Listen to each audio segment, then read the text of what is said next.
Hello folks, I'd like to take this opportunity to introduce myself to those of you that don't know me. My name is Jim Herbert. Other parts of the world I'm known as the hobo rider when I'm riding motorcycle and working on documentaries. But that's not the purpose of today. Today what we're going to do is we're going to review a video that I'm calling Summer in Review 2024. And what it is it's the maintenance, the inspection and maintenance that was done on hangars at Friedman Memorial Airport this past summer, a particular group of hangars. I've been doing this for 20 years, doing the maintenance as well as the inspections on these doors at the airport there as well as other airports. So the purpose of this video is to show you things that can go wrong and things that did go wrong. We're going to look at some catastrophic failures as well as items that need to be checked on a regular basis. So the purpose of this is for you pilots out there and you hangar owners, and hopefully it'll be educational to be able to show you some of the things that you as owners or pilots can look for. So with that, I hope you'll join me along with this video, and I hope it'll be informative for you. And this is Jim Herbert looking back at you one more time, and Hobo Rider looking back at you one more time. Thanks a lot, folks. I appreciate the time. Thank you.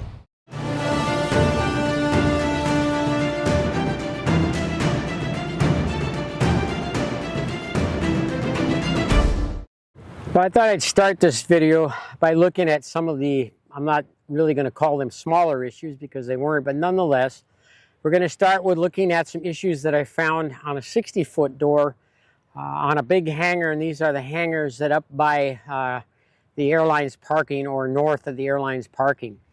And this particular hangar, as I said, was 60 foot with an erector-tube 6-cable system. And everything looked good, all right? In other words, the drivetrain looked good. There were no issues with the cables, no issues with the pulleys. But then upon opening the door, which I have to do in order to lubricate the hinges, both in the middle of the door and the upper portion of the door, it was at that point in time that I noticed a number of the pins, that is the major hinge pins. There were 4 of them, some of which were almost completely out.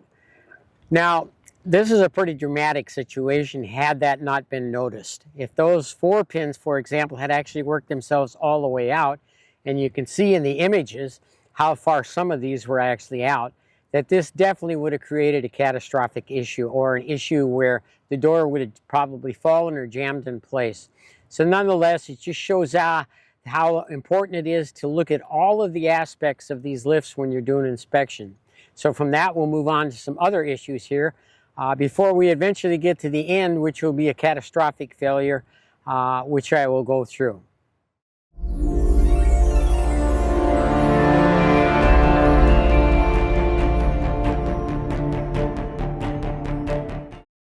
The photo that we're looking at now, you're looking at a rubber belt, which is the main drive system. There again, we're in the BC group. The main drive system coming off of that motor to the transmission. And if you look at that belt, or the picture of that belt, you will see that that belt itself is cut more than 3/4 in half. And it hasn't been done through a laceration or anything like that. It's dry rotted. So the only thing that was holding that belt in place was just the outer webbing of that belt.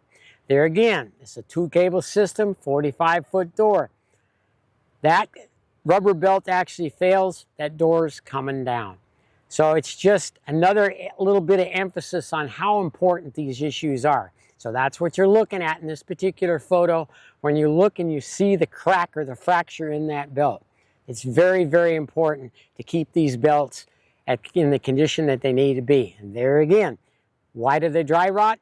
Temperature, big temperature.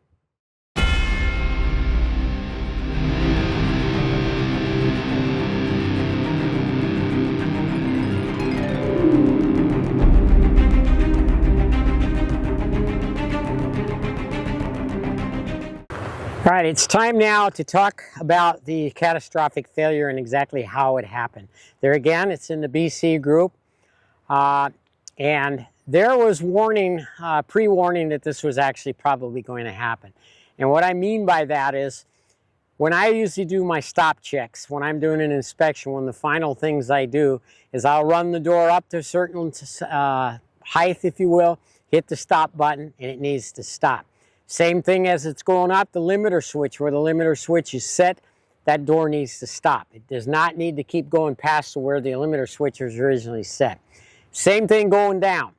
I'll do my stop checks going down. I'll stop at quarter of the way down. I'll stop at halfway down. But the door has to stop.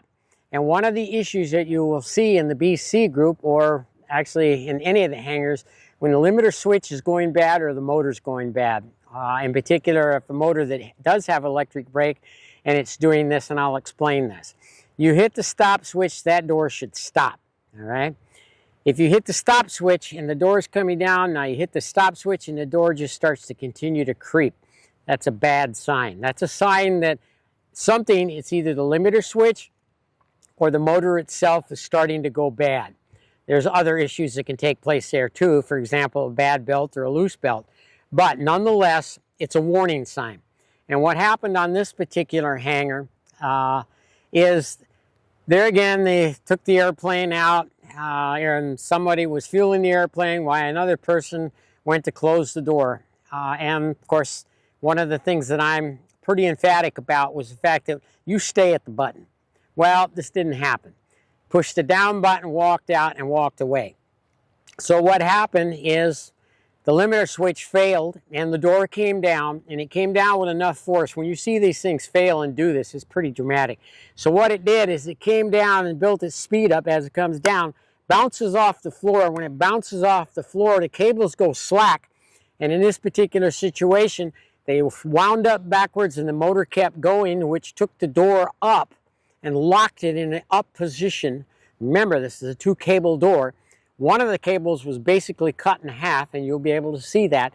But now the door is jammed in the up position, and it's a very, very dangerous situation. So this is where we're going to start with this particular catastrophic failure, and from there I'll explain how we went about trying to fix this thing and replace cables, replace motor, replace pulleys, because as I say, it was a mess.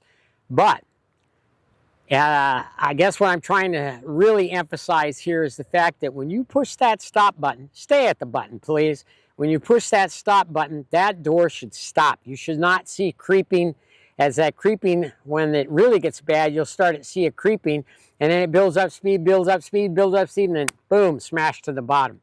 I've had 1, 2, 3, 4 of those. This is number 5. 3 of them were in the BC group. 1 of them was up in the green group. But nonetheless, when this happens, believe me, it gets really ugly. Because if that door, when it hits down, there's so much force coming down. I mean, most of these doors are probably 2,000 pounds. When those doors come down and they hit that concrete, if there's anything on the shelves in the adjacent hangars or anything above the airplane in those adjacent hangars, it's coming down. And of course, now you're talking about damage to other people's property in addition to your own. So this is a really, really serious issue. So let's take a look at this catastrophic failure that we had and how we went about fixing it. And I also want to point out that this door that failed did not have a pre-inspection. In other words, this door had not been inspected in a while. So nonetheless, it just emphasizes the fact that these doors need to be inspected.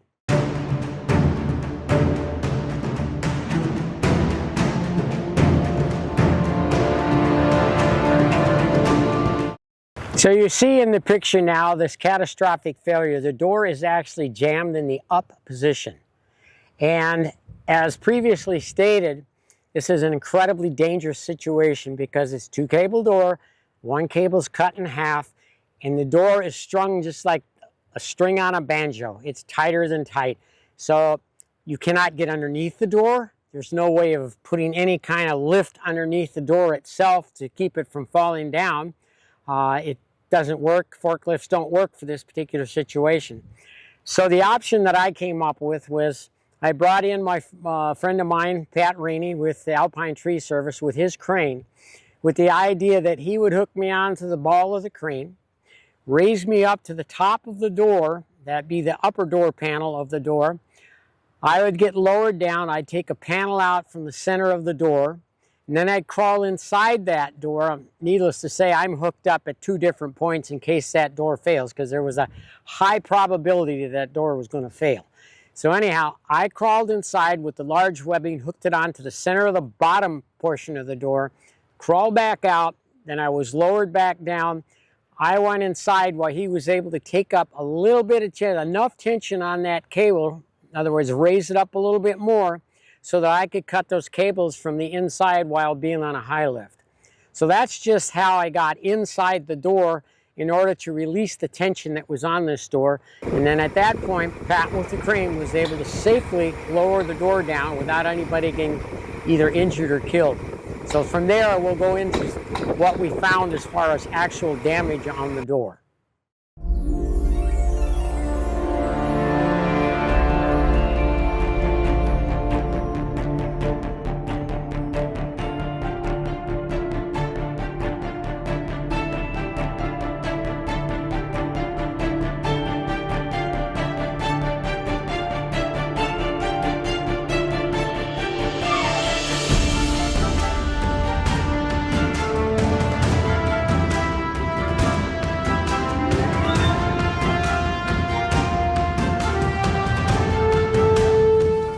So bringing this video to conclusion, it's my hope that through this video, you're able to see some of the issues and discrepancies that I found with these hangar doors this summer.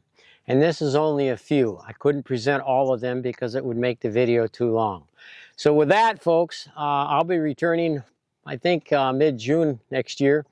And if you would like to get your doors inspected, I'll leave my email address at the end of this video. And please feel free to contact me and maybe we can get something scheduled for next summer. So with that, this is Jim Herbert, or Hobo Rider, looking back at you for some other place in the world. Thanks a lot, folks. I really appreciate it.